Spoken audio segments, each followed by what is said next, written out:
Subscribe channel Truth.id dan aktifkan lonceng notifikasi untuk mendapatkan informasi seputar live streaming dan video khotbah terbaru. Posisi tombol subscribe berada di kanan atas channel kami dan jangan lupa nyalakan loncengnya.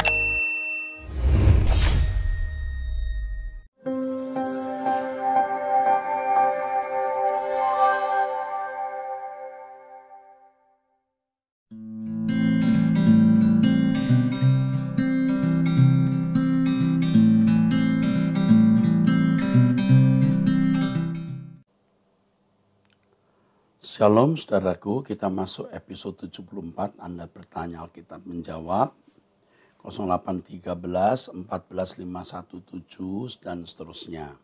Shalom Pak Pendeta Erastus, saya mau tanya tentang perpuluhan. Saat ini anggota keluarga saya yang sedang sakit kanker dan menjalani kemoterapi yang membutuhkan banyak biaya. Bahkan gaji sebulan sebagai karyawan swasta tidak cukup untuk membayar biaya pengobatan. Pertanyaannya, apakah saya masih harus membayar perpuluhan? Mohon arahan dan penjelasan. Terima kasih, Tuhan memberkati. Kalau yang saya pahami, orang Kristen itu harus memberikan segenap hidup. Ya, bukan sekian persen. Jadi kalau dalam kondisi sakit, uang tidak mencukupi untuk biaya, ya pakai saja untuk pengobatan karena tubuh kita bait Allah. Tubuh kita harus sehat, kita bela tubuh kita untuk pekerjaan Tuhan.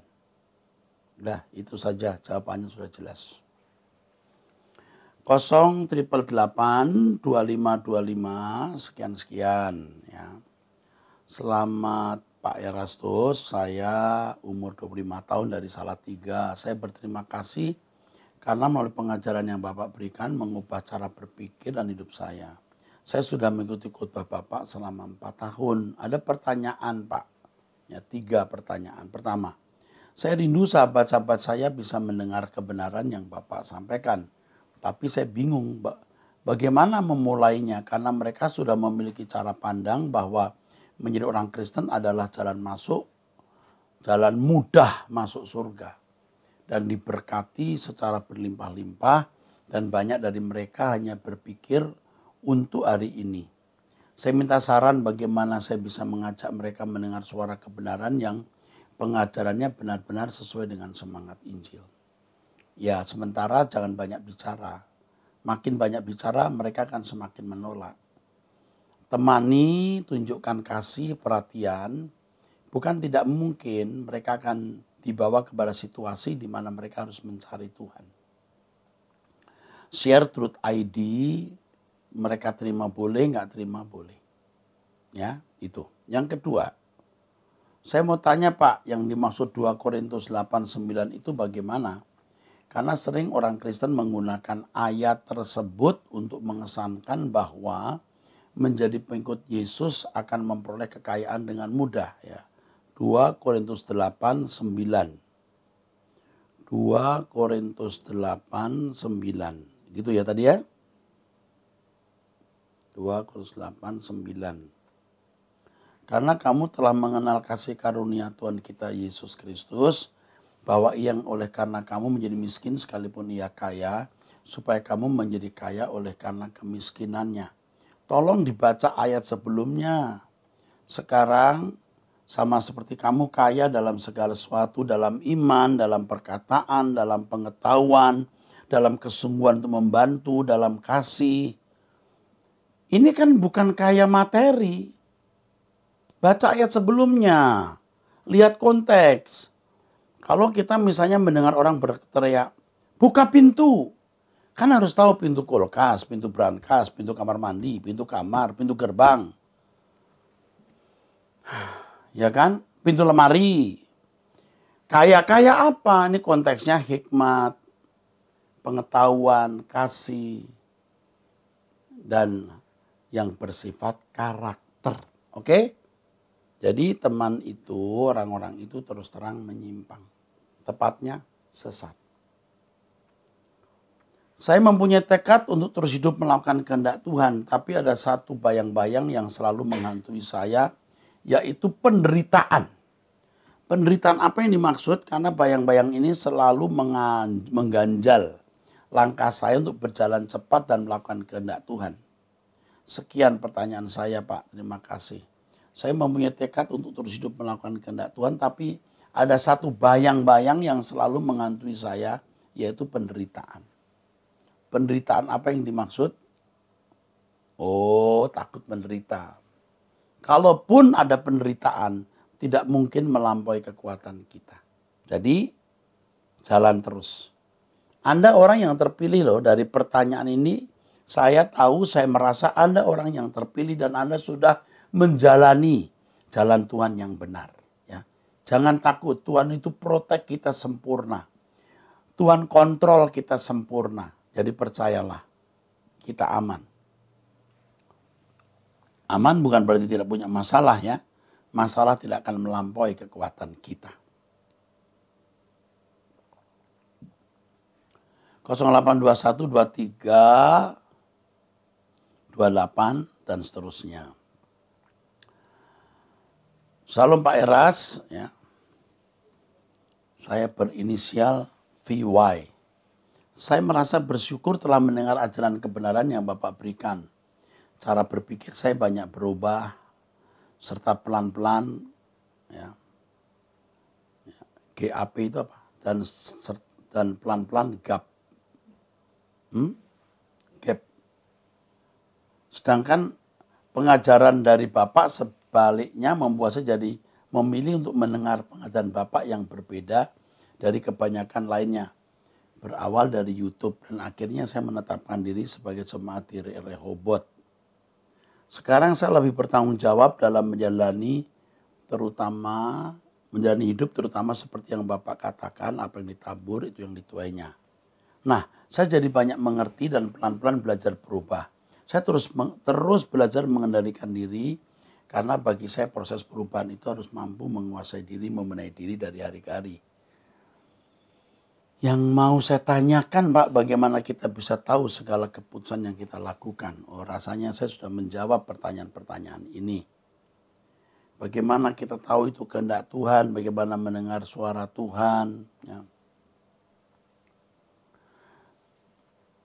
Seperti yang Bapak katakan, mau kita berbuat dosa, hidup benar, sekalipun Tuhan seakan-akan diam. Oke. Begini, Ses, ini kalau kayaknya wanita nih kayaknya. Atau bro, ses ya rasanya. Kita itu menjadi peka dengan kehendak Tuhan itu perlu waktu. Nggak bisa cepat, nggak bisa. Jadi harus tekun mendengar khotbah di YouTube, tekun memiliki jam doa, tekun mengisi pikiran dengan kebenaran, bukan film, tontonan, dan lain-lain. Ingat ya, harus tekun di situ kita. Jangan bergaul dengan orang yang salah. Ya, begitu. Lalu tetap update untuk hidup suci, hidup taati firman, tidak mendukakan Tuhan, diupdate tiap hari. Nah, itu bisa terus membawa kita kepada kepekaan terhadap kehendak Allah. Dan terutama bertekad hidup suci, dan 2, tidak mencintai dunia. Jangan kita terpengaruh oleh dunia. Jangan kebahagiaan kita ditentukan oleh materi dunia. Pasti akan mengerti kehendak Tuhan, akan peka dengan kehendak Allah. Oke. 0813 2587 sekian. Pak Eras, saya setia mengikuti khotbah Bapak di YouTube. Yang ingin saya tanyakan, mengapa kalau saya merenungkan khotbah-khotbah Bapak, saya sering menangis. Kadang lagu-lagu rohani juga saya pengen menangis. Apa karena beban hidup saya? Saya wanita, single parent dengan 2 anak. Padahal saya banyak mengalami pertolongan Tuhan.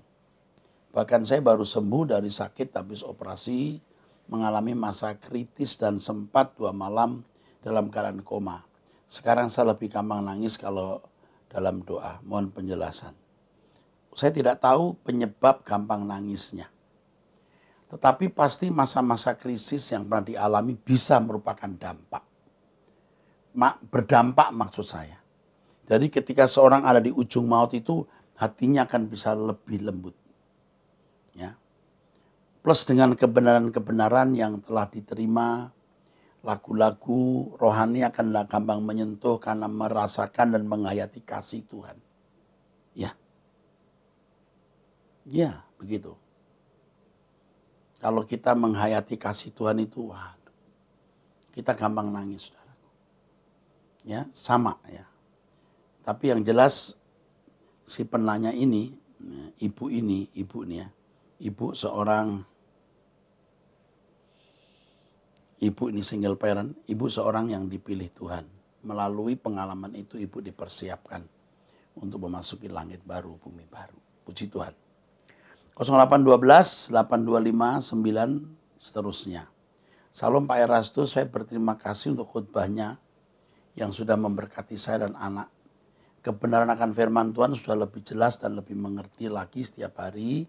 Saya mendengarkan khotbah Bapak melalui YouTube dan saya jemaat GSKI sudah setahun lebih. Pak, 20 tahun yang lalu anak saya meninggal berumur 4 bulan, tapi saya belum membawanya untuk dibaptis. Pada waktu dia meninggal, acara dari gereja Protestan seperti biasanya. Yang saya tanya, bagaimana Pak nanti anak saya ya, di LP3, soalnya di langit baru bumi baru, soalnya sampai sekarang saya kepikiran merasa bersalah dan berdosa. Terima kasih Pak Eras. Sebenarnya kalau kita ditanya bayi meninggal dunia itu surga atau neraka tidak bisa dijelaskan, tidak bisa dijawab karena Alkitab tidak menulis. Tetapi bagaimanapun anak membawa gen orang tua. Orang tua yang takut akan Allah, gennya turun. Dan yang kedua, kalau orang tua takut akan Allah dan mengasihi Allah, maka orang-orang yang dikasihi orang tua itu juga dikasihi Allah. Ibu tenang, serahkan dalam tangan Tuhan. Amin. 0822 1157 sekian. Selamat Pak, mau tanya. Seberapa wajib kita pergi ke Yerusalem untuk tour religi? Tidak ada kewajiban sama sekali. Kalau punya uang jalan-jalan. Kalau tidak punya uang jangan ke sana. Kalau uangnya pas-pasan juga tidak usah ke sana. Tidak ada kewajiban untuk itu. Seandainya Pak pendeta kita kawin lagi karena cerai dengan istri pertama. Terus bagaimana kalau dia memberkati kita? Waduh. Saya tidak tahu proses perceraiannya itu apa. Jadi kita juga harus lihat kasus perceraiannya ini. Dan kapan cerai itu? Apakah sebelum jadi pendeta atau sudah jadi pendeta? Jadi saya tidak bisa menjawab karena harus melihat kasusnya secara lengkap. Terima kasih. 0821 25 26 dan sekian. Salam Om, terima kasih atas khotbahnya yang sangat mengubah kehidupan saya. 360 derajat. Saya masih umur 20 tahun, tapi setiap mendengar khotbah Om Eras, selalu mengerti dan langsung menyelidiki diri. Aku memiliki kebiasaan buruk yang Tuhan ubah melalui kegagalan yang aku dapati belakangan ini. Memang betul Om Eras, Tuhan lebih sayang sama karakter kita ketimbang keadaan kita. Keren ini. Aku rasanya 20 tahun ini hanya merasa Kristen sebagai agama yang diturunkan orang tua, di mana di setiap minggu ke gereja dan nggak paham siapa itu Tuhan. Sehingga hidupku seenaknya aja tanpa memikirkan perasaan Tuhan. Tapi sejak adanya COVID-19, Tuhan ubah aku secara besar-besaran. Aku memiliki waktu doa setiap pagi 1 jam. Namun terasanya seperti 5 menit. Wah keren, ini keren ini. Tuhan mengubah karakter dan kebiasaan buruk aku habis-habisan. Walaupun terkadang masih melakukannya, aku bertekad untuk memiliki kehidupan yang sama seperti Tuhan, seperti Yesus. Dan memiliki ritme kehidupan sama seperti Tuhan Yesus. Oh keren. Hingga sekarang aku selalu mengingatkan diriku sendiri kalau hidupku hanyalah melakukan kehendak Bapa dan menyelesaikan pekerjaannya sehingga Bapa puas dengan kehidupanku. Tuhan berkati Om Eras selalu. Aku selalu menunggu kebaktian Om Eras di YouTube tepat waktu. Wah, waktu saya masih muda ya, saya sering nyanyi lagu ini ya. Gini saudara. Tiada lebih indah ku melayani Yesus, Walaupun sukar dan berat jalannya, takkan aku mundur sebelum berakhir hidupku. Karena aku tahu apa arti hidupku.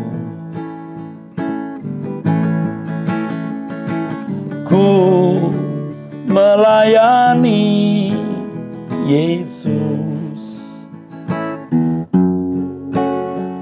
itu terlebih dari semua. Ku melayani Yesus, itu terindah dari semua. Tadi penanya umur 20 tahun ya. Lebih indah melayani Tuhan sayang. Oke. 08224673 dan seterusnya. Salam Pak Eras, saya guru pendidikan agama Kristen usia 33 tahun. Lulus dari Seminari Betel tahun 2012. Sejak SD saya sudah bercakap-cakap dengan Roh Kudus dan belajar Alkitab. Roh Kudus bersuara kepada saya tanpa batas ruang dan waktu. Saat saya mandi, sedang nonton TV, sedang bermain game, saat saya menyimak dosen di kelas Alkitab, atau saat saya sedang bercanda dengan teman-teman di alam bebas. Saya pernah menjadi orang yang sangat mistis dan pernah menjadi sangat rasionalis. Dan pernah merasa sangat sombong sampai merasa isi surga berada di bawah kakiku. Lalu Tuhan mengambil harta kesayanganku sehingga hatiku remuk seperti mau mati rasanya. Dan baru 2 tahun terakhir ini saya sudah remuk, banyak berdiam diri, didisiplin habis-habisan oleh Roh Kudus untuk mengerti kehendaknya yang sejati. Dan saat ini saya sedang mempelajari pengajaran Pak Eras secara tulus, sistematis dan bersedia diremukkan Tuhan dalam kehidupan nyata demi memiliki demut yang serupa Yesus. Demut itu artinya keserupaan ya, keserupaan. Oke. Saya berjuang hidup suci, memindahkan hati ke langit baru bumi baru dan berusaha bertanggung jawab dalam memaksimalkan potensi yang Tuhan beri untuk memuaskan Allah Bapa. Menjadi pengikut Yesus bukan pengikut gereja atau bukan pengikut pendeta manapun. Saya bisa seperti ini karena harta kesayangan saya telah tiada. Harta kesayangan saya telah tiada. Jadi tinggal Tuhan Yesus saja yang saya miliki sekarang. Baru-baru ini Roh Kudus berkata kepada saya bahwa Tuhan tidak mau menemukan saya hanya sampai retak, pecah, atau hancur. Tapi harus sampai sehalus debu. Jadi proses saya belum tuntas. Saya berharap Pak Eras panjang umur supaya jumlah korpus delikti yang dicetak bisa lebih banyak. Supaya mempercepat kedatangan Tuhan. Saat ini jadi guru agama di SMP dan pihak sekolah memberi kebebasan kepada saya terkait sumber bahan ajar yang saya pakai. Saya mau bertanya apakah dari Pak Eras tidak menerbitkan buku-buku pendidikan agama Kristen yang bisa digunakan sebagai bahan ajar di sekolah SMP. Terima kasih.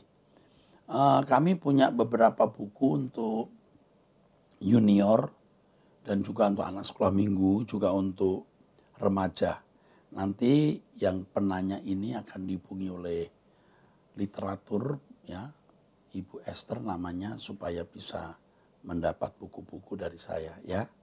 Yang mengirimkan ini Bayu. Oke Bayu, Tuhan memberkati kamu.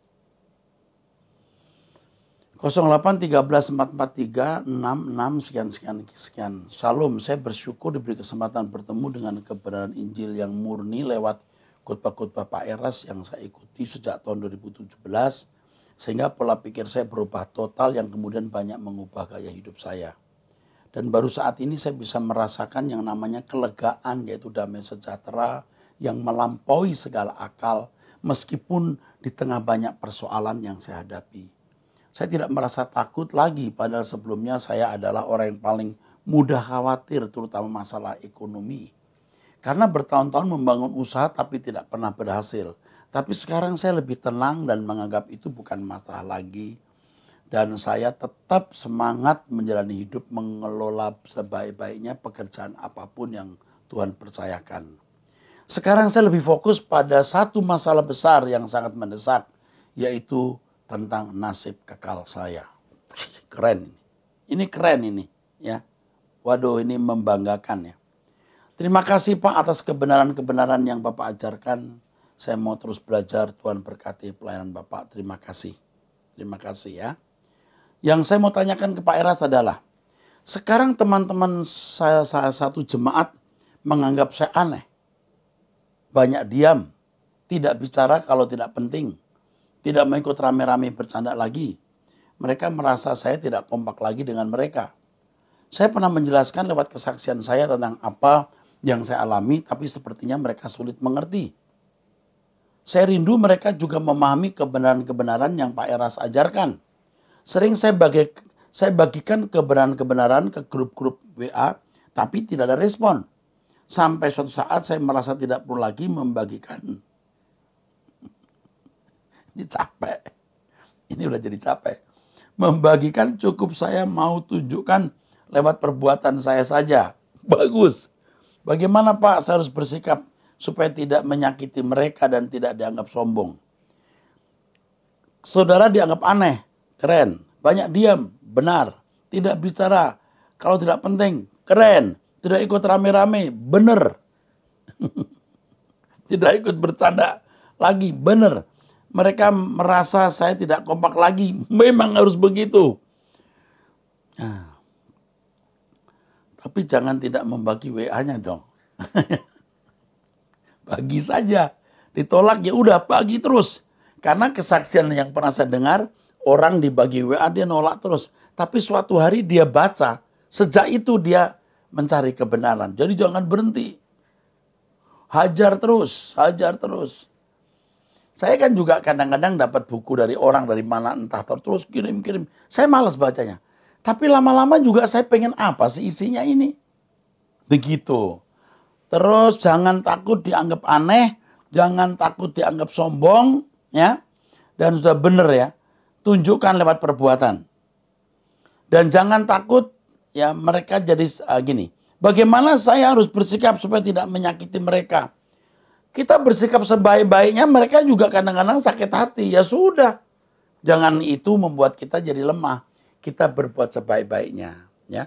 Tapi kalau menuruti mereka namanya kompromi. Jangan. Kadang-kadang kita sudah baik, orang masih mandang kita jahat. Kita sudah wangi dipandang busuk, ternyata hidungnya yang sakit. Ada koreng di sini. Jadi dia busuk. Rupanya matanya rabun. Dia lihat kita gini, kok lu punya wajah jelek amat sih, berantakan. Oh ya, nggak apa-apa. Wajah kita mulus, matanya dia yang rabun. Dia lihat banyak kabut di sini. Lu bau banget sih. Padahal ada koreng di hidungnya dia. Jadi biar aja ya. Bagus, saya senang nih mendengar yang begini nih ya. Oke, 08589501 dan seterusnya. Salam Pak Eras, saya selalu aktif mengikuti acara Bapak yang betul-betul merubah dan membentuk hidup saya. Semoga acara tersebut berlanjut sampai Bapak dipanggil Tuhan. Sampai dipanggil Tuhan nanti. Pertanyaan saya Pak, saudara sepupu saya sekarang sudah sekian tahun tidak pernah ibadah. Saya merasa terbeban untuk mengingatkannya untuk kembali. Tapi tak ada respon sama sekali. Bagaimana ya Pak menghadapi keluarga ini? Apakah saya harus mengingatkan keluarga tersebut? Apa saya berhenti untuk mengingatkan nasihatnya? Semoga Bapak selalu sehat dan semakin luar biasa. Terima kasih. Jangan berhenti menjadi berkat. Kita tetap harus menunjukkan kasih. Tidak ada orang ya, yang hatinya tidak lumer kalau kita beri kasih yang tulus. Jika memang dia punya nurani yang baik. Kalau orang tidak punya nurani yang baik, kita berbuat baik bagaimanapun juga dia tidak lumer hatinya. Tapi kepada keluarga ini, saya masih punya naluri. Ini keluarga masih bisa dibawa kepada Tuhan. Ya, Jadi terus didekati dengan kasih dan perhatian, ya. Sampai dia berhutang kebaikan. Sampai dia berhutang kebaikan walaupun kita tidak memberi uang, keramahan kita yang tulus, sebungkus bubur ayam yang kita bawa, say hello yang kita sampaikan, ucapan happy birthday yang kita kirimkan, itu sudah membuat dia berhutang kebaikan. Dan itu punya potensi besar menggiring dia kembali kepada Tuhan. Selamat berjuang, bro. Oke deh. 0812 9110 sekian-sekian. Salam Pak Erastus, saya ingin bertanya bagaimana menyikapi suami yang temperamen yang sangat marah berulang kali mengancam untuk meninggalkan saya atau bercerai. Saya sering dicaci maki dengan kata-kata kasar dan saya hanya diam seperti anjuran Bapak. Terus saya diberikan kekuatan oleh Tuhan untuk tidak membenci dia dan walau saya tidak bersalah. Saya meminta maaf demi perdamaian. Tetapi karena suami tahu pasti bahwa saya tidak mau bercerai, dia sudah 2 kali mengancam memukul saya supaya saya mau berpisah. Apakah saya boleh mempersilahkan dia pergi bila itu keinginannya? Tanpa perlu memukuli saya dahulu. Gimana sih? Atau saya tunggu dia benar-benar memukuli saya, baru dia bisa bebas pergi dari saya? Aduh, Ibu, kasihan. Terima kasih Pak Eras. Tuhan memberkati Bapak selalu. Hidup saya diubahkan berkat khotbah Bapak di YouTube dan saya mengucap syukur. Yang pertama, Ibu jangan banyak ngomong. Ya. 2, jangan takut dicerai. Jadi jangan minta maaf untuk apa yang Ibu tidak salah. Itu tidak mendidik dia. 3, kalau sampai memukul dan luka-luka, ingat ini, minta petunjuk Tuhan. Visum ke dokter. Biasanya nggak sembarang dokter, dokter kepolisian. Supaya bisa menjadi bukti. Kalau suatu hari, misalnya dia bercerai, kenapa? Ini. Kita tidak mau mencelakai dia. Ya. Aduh. Ini kalau jemaat Rehoboth, dia mesti konseling dengan konselor kami supaya bisa diarahkan, ya. Ini begini-begini nih kasihan ya, suami-suami sewenang-wenang ini. Apalagi kalau istri sudah tidak punya family, tidak punya saudara, lalu suami ini kuat, punya kenalan preman, kenalan polisi. Waduh, dia tidak tahu ada Tuhan semesta alam di surga. Kalau jemaat yang saya layani, saya berkata, mari sini, kau masih punya bapak, Erastus namanya, sini. Tolong, saya panggil seorang pengacara atau seorang lawyer, tolong didampingi. Nah, begitu. Saya sendiri dibully juga tidak minta perlindungan. Walaupun orang-orang saya siap untuk bertindak. Tapi kalau ada jemaat yang diperlakukan begini, saya terganggu juga, saudara. Tapi saya selalu mengajar untuk mengampuni. Mengajar untuk tidak membalas kejahatan dengan kejahatan. Oke. Terus saya teruskan ya. 08122768 dan seterusnya. Selamat malam Pak Erastus, saya dengan ini jemaat GSKI City Con pagi sejak dari bulan Oktober 2018. Terima kasih buat pengajaran serta teladan dari Pak Erastus. Melalui pengajaran yang Bapak sampaikan, memberi pengertian baru dan menyingkapkan kebenaran yang sebelumnya tidak saya mengerti dan ketahui dan itu mengubahkan hidup saya. Doa saya kepada Pak Erastus, doa saya untuk Pak Erastus maksudnya, semoga diberkati selalu, diberi kesehatan panjang umur, serta lebih lagi dipakai Tuhan untuk menyampaikan kebenaran firman Tuhan yang murni, sehingga semakin banyak jiwa diubahkan dan diselamatkan demi kemuliaan Bapa di surga. Di bulan Juli 2020 saya kembali ke kampung halaman karena pindah pekerjaan di Jogja. Mohon maaf Pak sebelumnya. Pak Erastus, ada kemungkinan tidak ya Pak? GSKI buka cabang di Yogyakarta khususnya di Wonosari Gunung Kidul. Matur nuwun Pak Erastus. Kiranya Bapak di surga memberi pewahyuan lebih lagi kepada Pak Erastus untuk menyampaikan kebenaran firman Tuhan yang murni, guna mempersiapkan semua orang yang mengasihinya menjadi mempelai yang layak di kerajaannya. Tuhan Yesus memberkati Bapak Erastus dan keluarga senantiasa. Ini pertanyaan tidak bisa saya jawab di sini, nanti akan dihubungi oleh staf. Ya. Kemungkinan adanya kebaktian di Jogja. Jogja memang kalau nggak salah ada ya, atau Solo ya. Kalau enggak, saran saya membuat House of Truth. House of Truth. Kumpulkan orang-orang belajar firman bersama lewat YouTube atau lewat live streaming lalu didiskusikan. Baik saudara, kita akan masuk episode yang berikut, tapi sebelumnya saya masih terganggu dengan ibu yang tadi teraniaya. Saya masih terganggu. Bu, ibu kuat. Tuhan pasti bela ibu. Dan kepada suami-suami yang memperlakukan istri sembarangan ini, atau laki-laki manapun, Tuhan akan menuntut pertanggungan jawab. Awas, Tuhan pasti membalas.